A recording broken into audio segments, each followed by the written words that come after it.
I think it seems to me to be a very good year. I think there's obviously, you sense that there's a variation in accomplishment between between one script and another. Some are closer to fruition than. But I think it's really useful for beginning screenwriters to go through this process.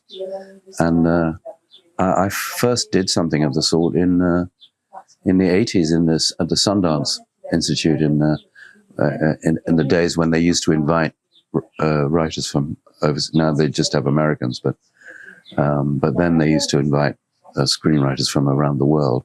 And it's the first time I experienced this process. And I think it's really, really useful for the writers. And it's the measure of the success is how many of them go on to actually become films, which is and better films because of what they've done here. The work they've done here. It's an imprecise science, scripts.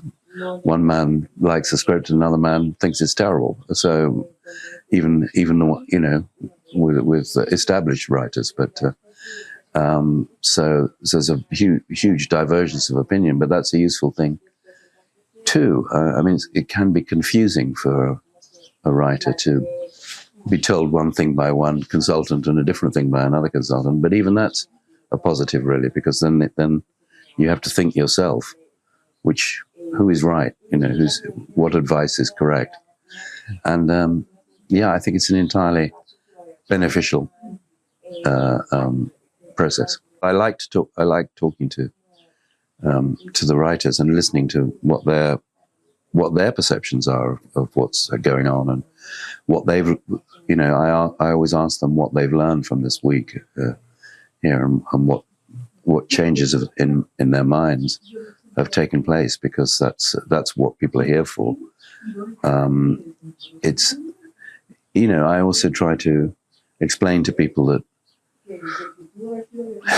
it's, you have to be prepared to face a lot of disappointments if you're a screenwriter, because so many screenplays never reach the screen, and those are like sad, broken dreams which will never be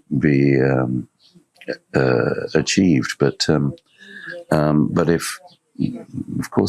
if you have the luck to write a film which is then made more or less as you imagined it, this is one of the best feelings in the world.